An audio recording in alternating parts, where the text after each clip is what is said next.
Bettor Sports Betting is your home for picks, props, and futures for tonight's action.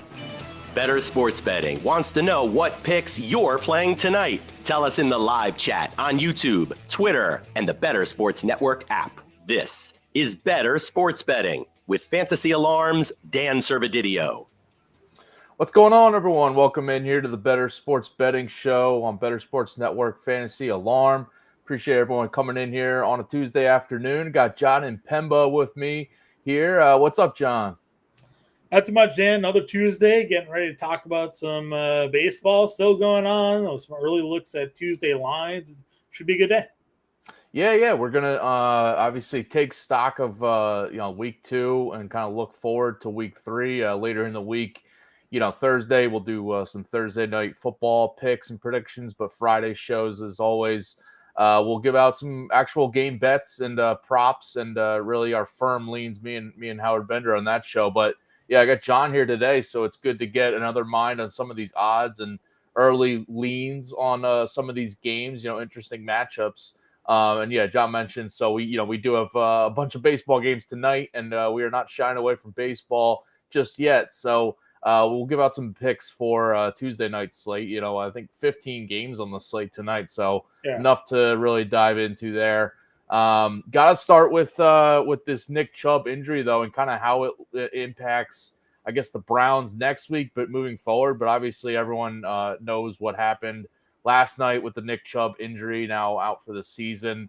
If you are a fantasy guy, definitely go check out the waiver wire article up on Fantasy Alarm right now. There's a Nick Chubb injury impact article, and maybe the Browns bring in a Kareem Hunt or someone down the line here. But definitely check out those articles for the fantasy, but also, betting impact just to see who they have. I want to start with that game, though, for week 3, because we got the Browns playing against the Titans this week, and the Browns favored by 3 points here. Despite this injury, which is interesting. 40.5 is the over-under, which I'm not surprised at with the Nick Chubb injury definitely impacting the Browns' overall offense, but also you got a run-heavy team in Tennessee with Derrick Henry there. But I don't know, early vibes about the Nick Chubb injury impact, or just this Browns offense moving forward, especially with week 3 here against the Titans.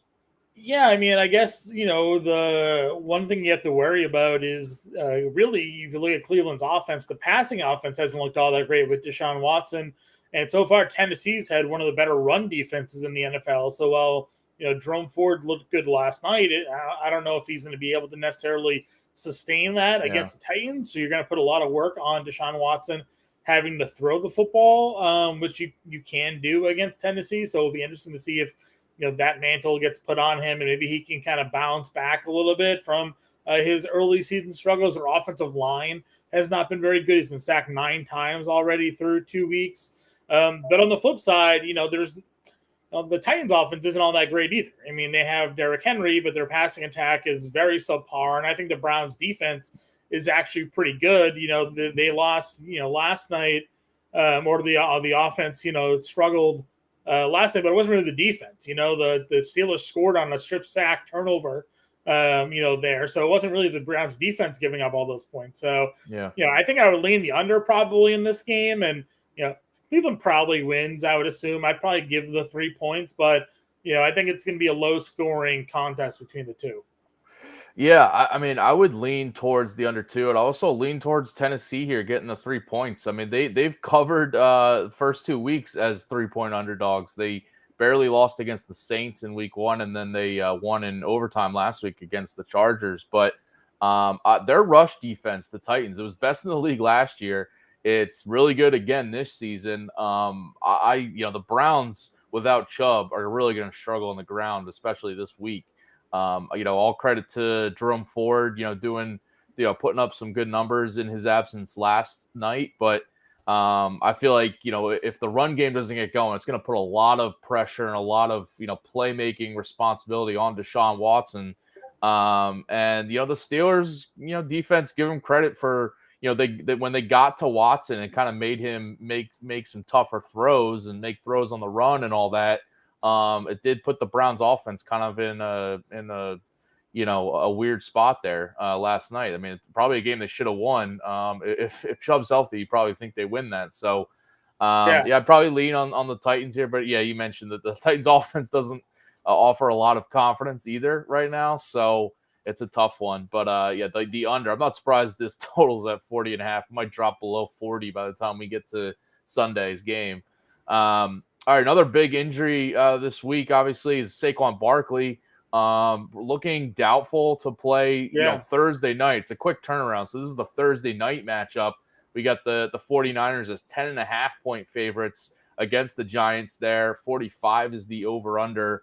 Again, I'm not surprised to see the 49ers as, 2-score favorites here over the Giants, especially with the Saquon injury. But the Giants offense, they came back against the Cardinals, but it was against the Cardinals that they did that.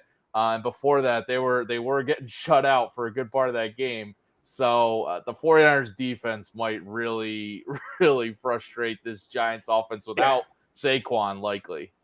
Yeah, listen, I thought it was surprising this morning. Supposedly they said they're not officially ruling him out for Thursday, and that the ankle responded well to treatment, and it's looking a lot better, and he's moving around a lot better, and yada yada yada. But it would have to really be some miracle to get him out there in a spot where I don't think many people were expecting the Giants to be competitive in this game. Anyways, we talked about this in preseason where the Giants win total was set at a pretty low number. And I thought maybe that was because of their schedule, but I marked down some games that I thought maybe they'd be able to win.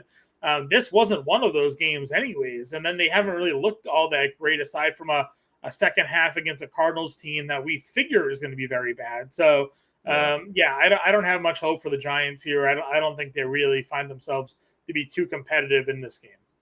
Yeah, and to the spread there, the 10.5 spread, I wouldn't be scared away from taking the 49ers to cover that because they won easy, covered in week 1. Week 2, they probably would have done it unless Sean McVay didn't kick that last minute field goal to cover the spread. But don't tell me the books aren't in on that one, right? Right. They showed the replay of the referee hurrying to set the ball, and then Stafford. It's like they were running the hurry up just to kick the field goal in the game that didn't matter. So except for the books, of course. Yeah, of course. Yeah, they got word that more money was on the 49ers in that game. It's the only thing that makes sense. Under no reason whatsoever would they ever need to hurry up, spike, just to kick a field goal at the end of the game to make it a 4-point game. It can't be explained to me. The only thing I can think of is that the Rams were actually just trying to kick a field goal and then maybe get a miraculous onside kick and then whatever. But there was no time in the game. I know. It was literally impossible to happen. It just doesn't make any sense. So yeah, interesting there. So that's Thursday night. So on Thursday's show, we'll be giving out some game picks and props for that game. James Grande back from having a new kid. He'll be back for Thursday's show for that one. We got Aaron Ross chiming in, by the way, on YouTube here saying, what's up? What's up, Aaron? Thanks for coming in here on a Tuesday. We'll get to some baseball picks in a little bit, but if you guys got any opinions, any comments on this week's NFL Week 3 lines, definitely hit us up here, or any baseball picks you got going for tonight. We'll definitely get to those soon here. All right, let's look at the next one here. Another interesting matchup, and this is the highest over-under this week, actually, at 54 between the Chargers and Vikings. Chargers, small favorites there, -1 on the spread. I find this interesting because we got 2 0-2 teams coming in here, and this is literally, loser 0-3. It's not looking good to make the postseason and actually be, contender. Right. Starts getting scary for either team if they lose, but a big one for both teams just to try to get a W on the season. But that 54 over-under, we should see plenty of offense in this one. Yeah, I mean, definitely feel like points are the way to go here. One of the struggles for Minnesota this year has been the run game, but the Chargers continually have one of the worst run defenses in football. So we'll see if Alexander Mattison can get going for Minnesota.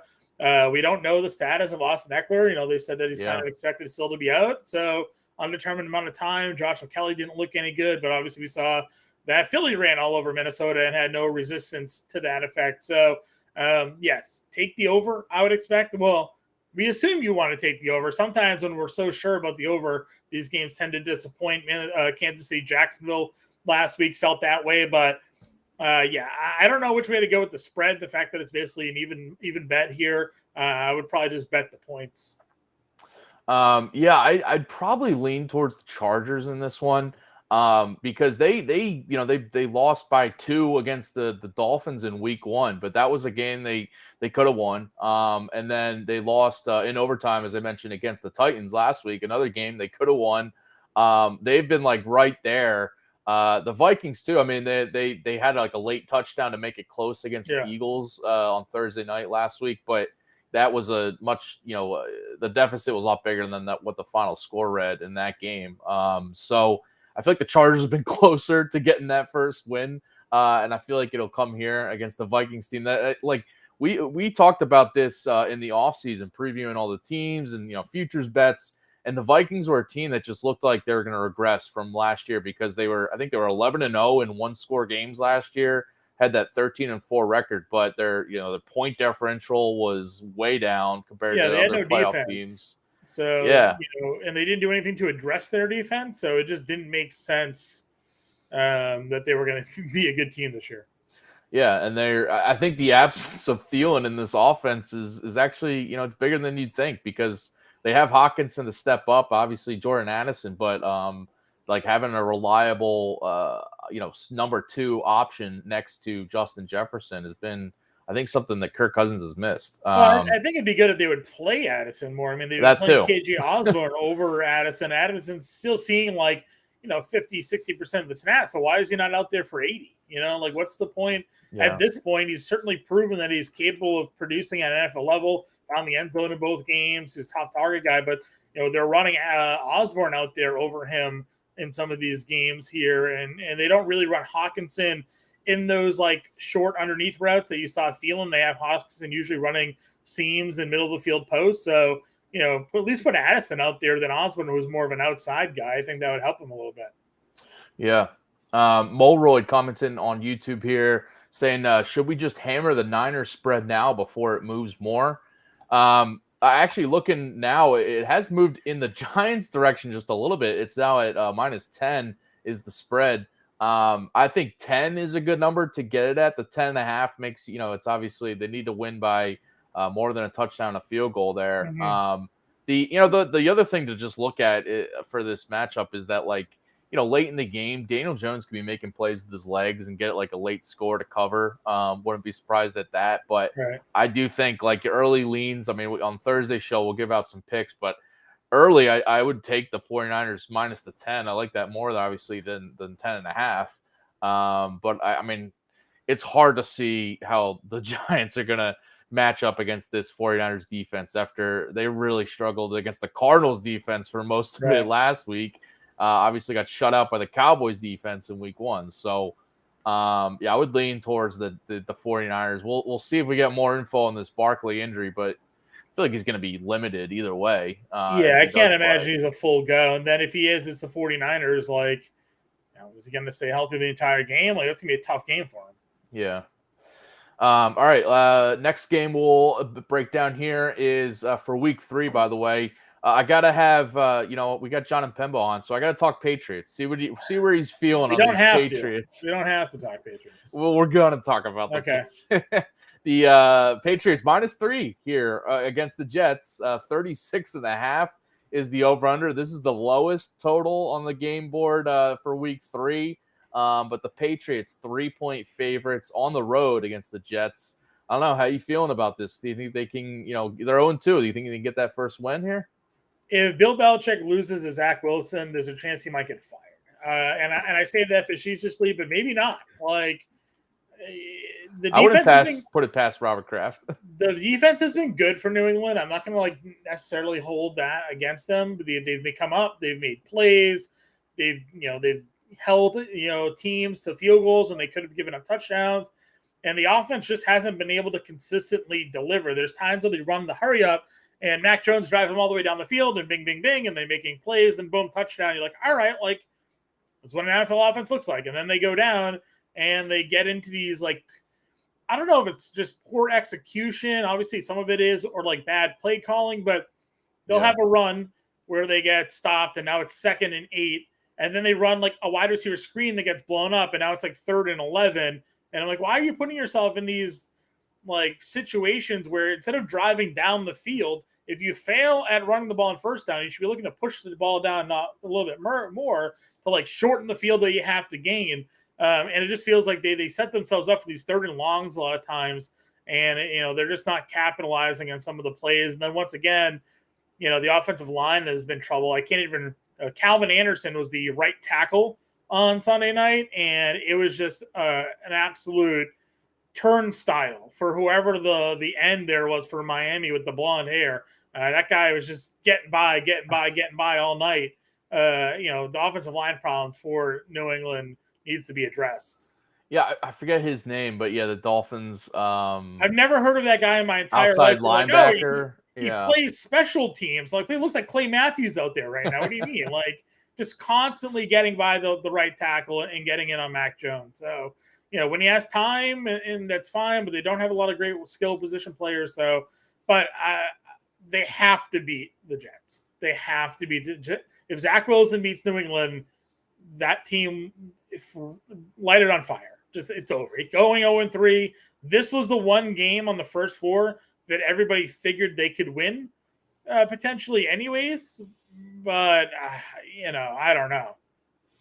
Either way, I'm leaning towards the under here. I know it's a low total at 36.5, but I said this last week when I picked, gave out the under for Jets Cowboys, finished 2 points over, unfortunately, but it's the same vibes here. And that's that if the Jets want to win games, they need their defense to show up. And they did a decent job against the Cowboys offense last week. It was more the Jets offense kind of giving the Cowboys some shorter fields to get a couple field goals and take advantage. But the Jets defense is still legit. And as you were going through with the Patriots offensive, worries and woes, I do think the Jets defense will have do some damage here. And then the other side, it's Zach Wilson. Just don't have a lot of confidence in him. And the Patriots defense is legit too. So, you did see a heavy run attack. I mean, Raheem Mostert obviously had that big run at the end of that game there for the touchdown. Breece Hall was, very upset with getting just 4 carries last week against Dallas. So maybe you see Dalvin Cook and Breece Hall really be the focal point of the Jets attack this week. But I don't know. Yeah, in a closer game, which this one should be than what they just played against Dallas, you'd think the Jets would lean on Breece Hall and Dalvin Cook more. I'm looking at the box score. They combined for 16 rushing yards last week on just 8 rushing attempts between the two of them. So, yeah, they got to get, between them at least 20 carries. Yeah, we. By the way, looking it's Andrew Van Ginkel was the guy that was ripping through the Patriots line. That's what I'm saying. Like, I never heard of this guy in my life. 5th round pick in the 2019 draft. Now that I'm looking at him, I mean, it said he only had 1 sack. I would love to see what his pressure numbers were. I mean, he was all over Mac Jones in that game. I've never seen. Our right tackle should be out of football at this point. That was so embarrassing to see. He's the next Clay Matthews. I mean, what can you say?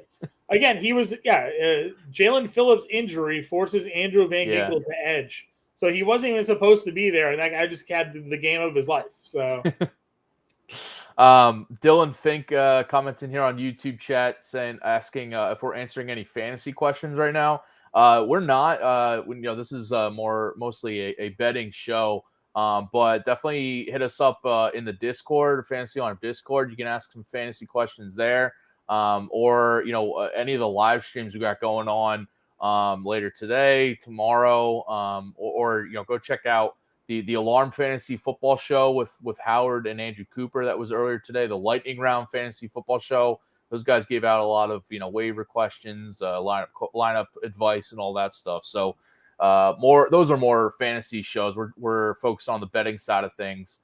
Kyle Murphy commenting here on YouTube saying, does the leash come off of Breece Hall this week? I mean, he was explosive in week 1 when he was given the carries, and a lot more explosive looking than Dalvin Cook.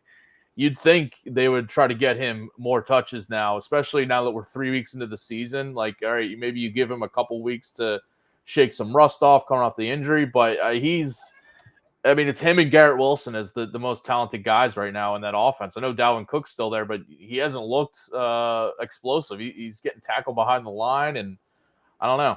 Yeah, I'm looking to see what we have for a rushing prop here for that game too. Maybe they don't have anything out yet, obviously, just the one Thursday game. Yeah. It would be interesting to see if they do allow him to, especially since he made it known of his displeasure with the way his usage was, that they could maybe let him off the leash a little bit for sure.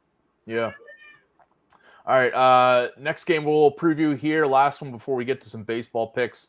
The biggest spread of this weekend is the Bears Chiefs game. We got the Chiefs as 13-point favorites for this one. 48 is the over-under. A lot of bad vibes with the Bears and Justin Fields right now. I know if you're a Bears fan, there's like some people saying they got to move on from him already. I think it's a little early for that, but 13-point spread is big. I don't know. Any early advice here? Or any early leans for this game? I mean, listen, they just fired Luke Getsy, so new offensive coordinator now, going to be calling plays for Chicago. It's kind of interesting that it took a year and a half. Is all they gave, not even a year and a half. Luke Getsy was the offensive coordinator last year, and then they fired him a couple games into this season. So I'm curious to see the new direction now that offense goes. So who's calling plays now? I'm not even sure. I don't. That's what I just saw on Twitter that they relieved him of his play calling duties. So what does the new offense look? It can't. Yeah. I don't think it was an offensive play calling problem. I mean, in week 1, we saw Chase Claypool not even trying while he was out there. Offensive line is still being a problem for them. So I'm unsure of what improvements a new play caller could be bring about. It feels like he was kind of scapegoated a little bit there because you just had a quarterback last year set the NFL record for rushing. So I don't know. I'm curious how it plays. I would still take the Chiefs, though. I mean, again, we saw two games now. Jordan Love and Baker Mayfield, quarterbacks that we didn't really consider to be anything above average at best. Maybe we were interested to see what Love could be. We knew what Baker Mayfield could be. And they just lit up the Bears defense in back-to-back weeks. 3 passing touchdowns from Jordan Love in week 1. And then in week 2, Baker Mayfield completing 75% of his throws for 300-plus yards and a touchdown there for him. So it could have been 2 touchdowns. We had a guy get knocked out at the 1. So, the defense is the bigger problem for me than Chicago than the offense. So I'd be willing to take the points with the KC here. I think they just run all over them. Yeah, I'd actually lean towards the Bears because I don't have the numbers in front of me, but the Mahomes as like a huge favorite, which is like to hear, he's not good against the spread. The Chiefs have not been good as like bigger favorites. They're really good against the spread when they're favored by like 3 points or less or underdogs, but when they're favored by, I think it's like a full touchdown or more, especially double digits, they're just not as good against the spread, whether it be, having the lead in hand and allowing a late score or just maybe underperforming just a little bit. But yeah, we got to dive more into just how this Bears offense might look with a new play caller. But could have some wrinkles in there. Yeah, I'm sure it's been released already who's taking over for play calling duties. I just didn't look. All right, let's see here. Bears OC. See what the Twitter or what X is telling me here. They decided to part ways. They're in the process of finding his replacement. Okay. So nothing of nothing of release yet here. Aaron Ross chiming in here on YouTube saying, asking about Debo for Thursday night. Debo over 53.5 receiving yards is a prop he's asking about.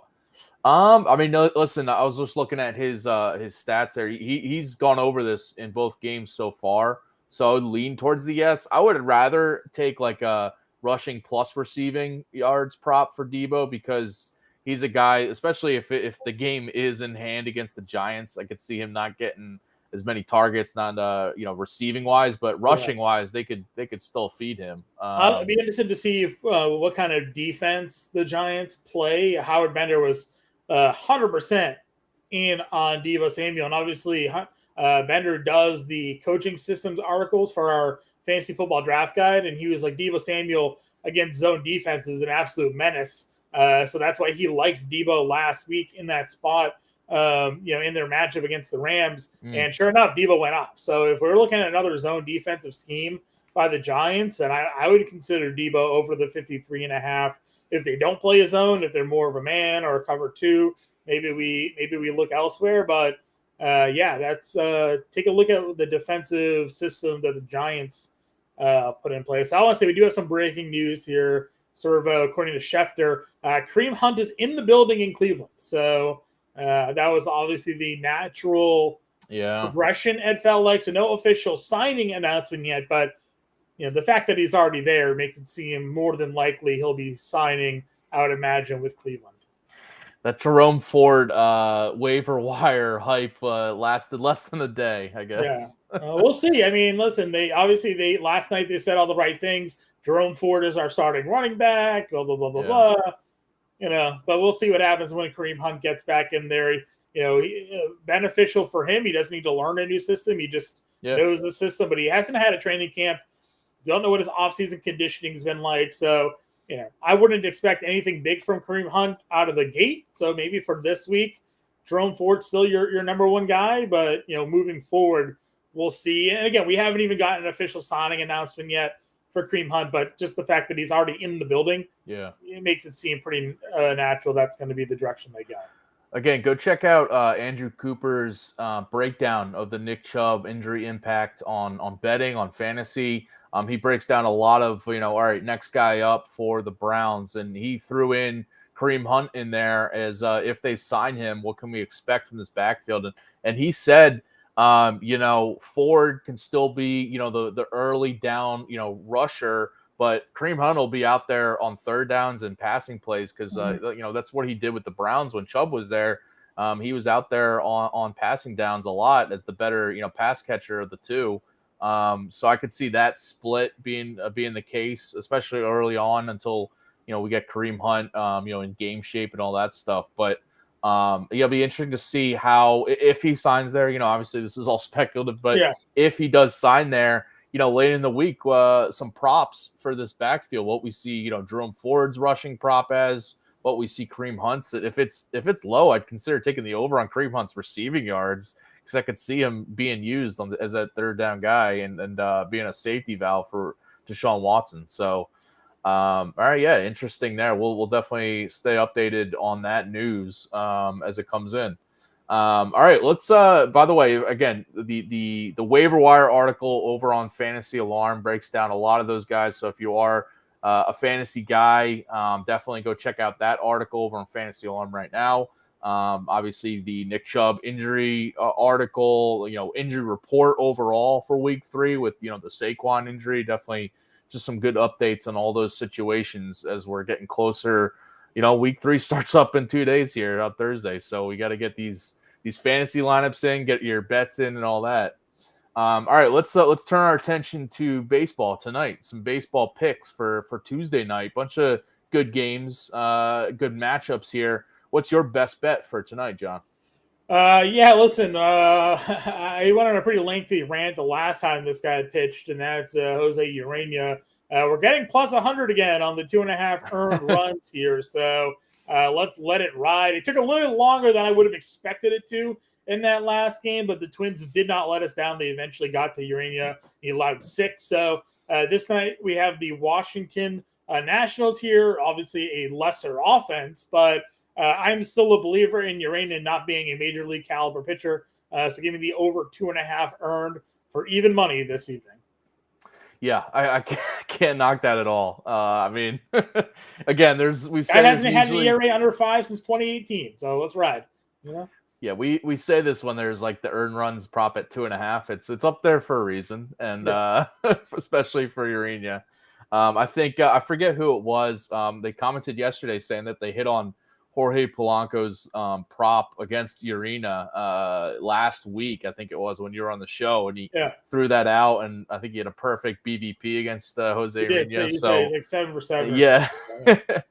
But yeah, it's good to fade Urena whenever he's on the slate. So he's just such a bad pitcher, and I get it.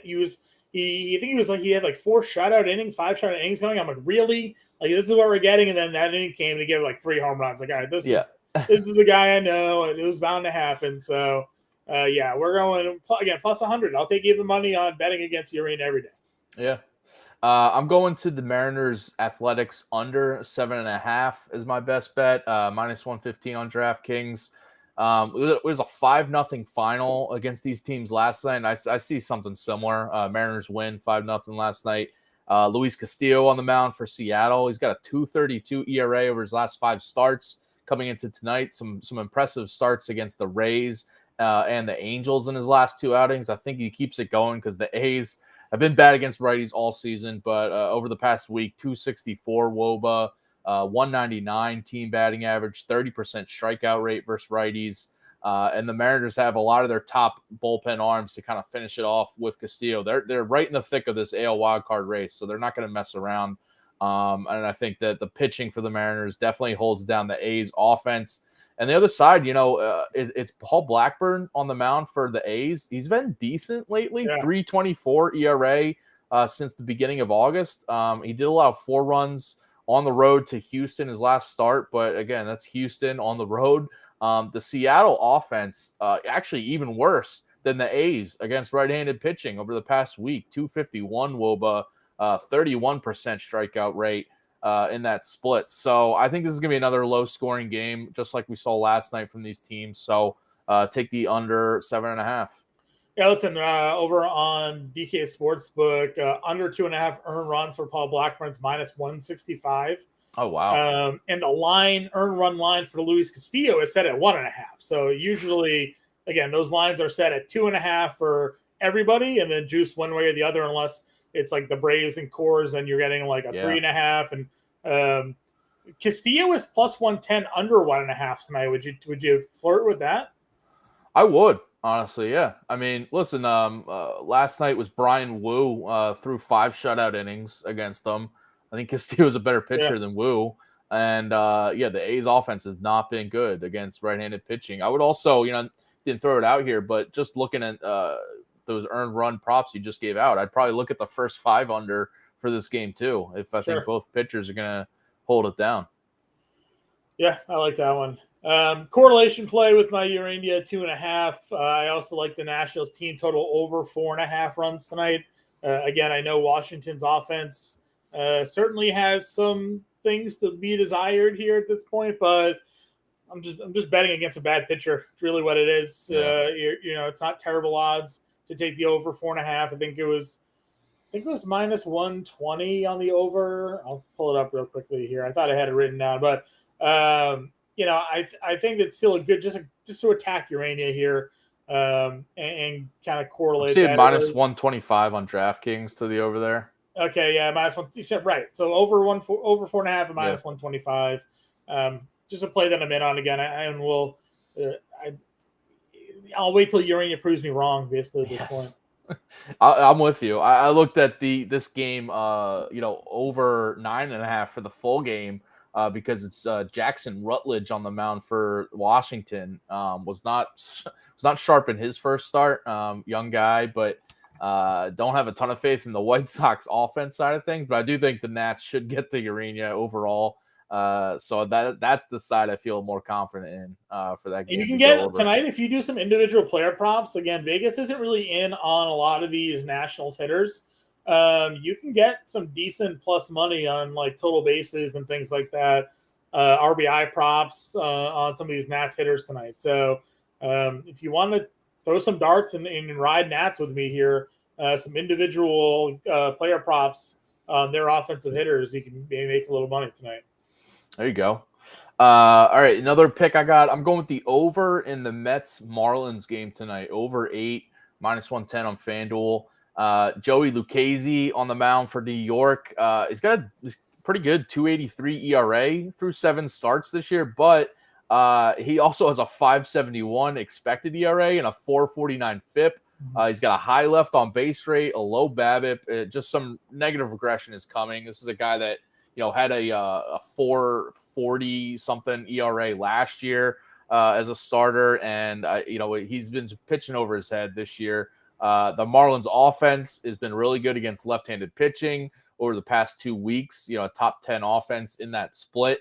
So I do think they get to Lucchesi on that side. And then the other side, it's Braxton Garrett, who has been solid again, just kind of look like Lucchesi, a 2.60 ERA over his last 5 starts, but also has gotten lucky, a 4.13 FIP in this past month over this stretch. So I think he's also bound for aggression. He's had some shakier outings previously. And I think against a Mets lineup that, similar to the Marlins, hits lefties well, a top 5 offense in a lot of different splits against left-handed pitching over the past month since the start of September. So give me the over in this game, sneaky over between the Mets and Marlins.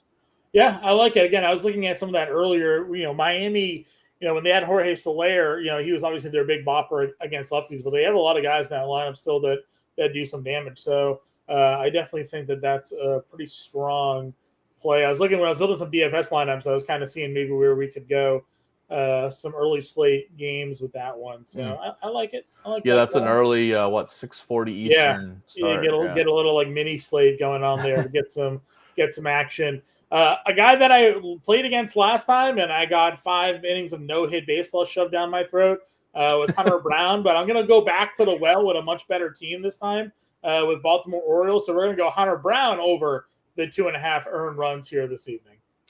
Yeah, I'm with you on that one. I looked at the over in this game overall too, so we're correlating on some of these. But I do like your Hunter Brown. Yeah, he's not gonna. I think we were on the show last week when I think we both kind of bet against Hunter Brown. Yeah, I think it was the DFS show you and I did. We're like, all the numbers are pretty bad. Maybe I think it was Oakland's like maybe Oakland, we can ride with us here. And then no, Oakland got no hit over 78 pitches. They took him out of that game on a no-no with 78 pitches. But I'm just expecting Baltimore to be better. So give me the over 2.5 here. Yeah, listen, shout out to Baltimore because on yesterday's show, I gave out the Astros first 5 innings, thinking that, all right, the Baltimore Orioles just clinched a playoff spot for the first time since 2016. I thought they'd come out some, sluggish bats early on, maybe some drinks on the overnight flight, but they had the lead, I think, after 5 and ended up putting up runs. So, yeah, the offense is not quieted down. Despite going on the road here to Houston. So I like that call. All right, my next pick here. You also have the Orioles team total, right? Yeah. Over. Okay. Yeah, Orioles team total over 4.5. You're getting plus 110 on that tonight. So yeah. Again, I feel pretty good about that matchup here tonight for Baltimore. All right, my last pick. I'm going with Logan Allen over 4.5 strikeouts. He's been over this 5+ strikeouts in 5 of his last 6 starts coming into tonight. Has better strikeout numbers on the road this year, 25% strikeout rate on the road compared to 19% strikeout rate at home, weirdly enough. But he's also had 5+ Ks in 5 of his last 7 road starts coming into tonight. He's faced the Royals twice already this year, had 5 strikeouts in both, so that's a good track record for this. But the Royals offense versus left-handed pitching have struggled against lefties. 27% strikeout rate, also a bad 257 WOBA in this stretch versus lefties. And each of the last 3 left-handed starters against the Royals have 5 or more strikeouts. So I think Logan Allen goes over. You get plus odds, plus 100 on BetMGM to go over here. No arguments here. As much as I do like Bobby Witt Jr., the rest of that lineup certainly leaves something to be desired. So Bobby Witt could hit a home run as long as they get 5 strikeouts. Yeah, he would be the one to do it. He's hitting lefties really well, but the rest of that lineup is starting to regress. So yeah. All right, so those are some betting picks for tonight's slate. And if you haven't already, go check out the Fantasy Alarm All-Pro subscription. You get a free 7-day trial for the All-Pro subscription right now. You can check out DFS picks for baseball tonight. but also DFS content, NFL picks for week 3 coming up, NFL week 3. And so, jump on it now. You go to fantasyalarm.com/NFL to get that all-pro subscription, 7-day free trial. All right, let's get to some home run predictions for tonight to wrap up the show. Let's get to our daily dingers.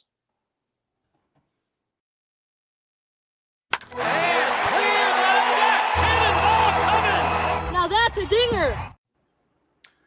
All right, who you got going yard? Yeah, I'm going to go Lane Thomas here, plus 550. We're just going to attack Jose Urania, is allowing a 712 slugging percentage to right-handed hitters this year. I know that Thomas, split side, much better against lefties than righties, but still 16 of his homers against right-handed pitching, so certainly can still go deep.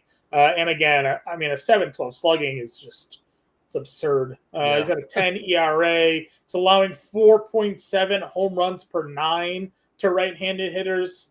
Why is this man a plus money 2.5 earn? I don't know. He's got a 10 FIP. I don't get it. Anyway, so yeah, Thomas at plus 550 for the homer tonight. He's got a 10. How do you have a 10 FIP in pitch in baseball? What are we doing? And that's not even like a sign of like his ERA is 10. So it's just like in line. Like he's pitching to who he is. Bad. I don't get it. I don't know. Yeah, he's on the White Sox, I guess, for a reason, because they don't care, obviously. So what is Vegas doing? I don't know. All right. It's free money, dude. They're Don't supposed complain. to be the smartest people in the room, but I feel like they're giving us free play here. Jump on it. I'm going Xander Bogaerts plus 750 on DraftKings. He's hitting, he's on fire right now. 458 batting average, 780 slug over the past 15 games. That's 3 home runs in these past 15 as well. He's got better average and power numbers at home this year than on the road. 14 of his 18 home runs have come against right-handed pitching, and he's got righty Ryan Feltner on the mound here for the Rockies, making his first appearance in 4 months since he cracked his skull, actually, in a start back in May. But he has a 5.86 ERA this season before he went out, and this is his first start back again since coming off that IL. He's probably going to be limited, but then that means we have the Colorado bullpen behind him, which has a 6.38 ERA in the month of September. So Bogaerts is hitting really well right now. I think he can go deep here. Plus 750 is crazy odds. Yeah, that's a high number, but like you said, a great payoff. Obviously Bogaerts at this point in his career isn't considered, a traditional power hitter, more of a gap doubles hitter. So You're going to get the favorable home run odds, but if it's the right matchup and current form, he certainly is capable of hitting home runs still. So yeah, I like it. Yeah, and I didn't give this out as a bet, but because I'm going with Bogaerts as a home run call, but you can look at his other props, total bases, hits, runs, RBIs. I think he could go over a couple of these tonight. Hopefully they all come on a home run, but we'll see. What do you think of the Kyle Schwarber homer yesterday, hitting the ball out of the ballpark in Atlanta? I don't know how that man has so much power. He's unreal. He gets his weight behind it, and he just launches. Just crazy home run. Yeah, he's been crushing it. I saw a stat where I think whether it happened last night or his next run scored or something, he's gonna have 45, at least 45 home runs, 100 runs, 100 RBIs, for only the second or third player ever in Phillies history. Yeah, he's on a roll. So yeah, there we go. Some home run calls for tonight. Definitely go watch back some of our early leans on NFL Week 3 lines and odds for this upcoming games. Gave out some betting picks as well if you missed that, but go back and watch all that. We'll be back tomorrow, 4 p.m. Eastern here on the Bettor Sports Betting Show. Coming up after us, 5 p.m. Eastern, we got Jon Impemba and Colby Conway here for the Fantasy Alarm MLB DFS live show to get your DFS lineups in for this Tuesday night. Then 6 p.m. Eastern tonight after them, Alarm Fantasy Baseball podcast with Matt Sells and Colby Conway. So stay tuned here the rest of the night. Get some baseball vibes in as you're putting your fantasy football waiver picks in as well. All right. Thanks for tuning in here on a Tuesday. We'll be back tomorrow, 4 p.m. Eastern. Appreciate everyone jumping in here, and good luck with all your bets and picks tonight. Later. Bettor Sports Betting on the Bettor Sports Network.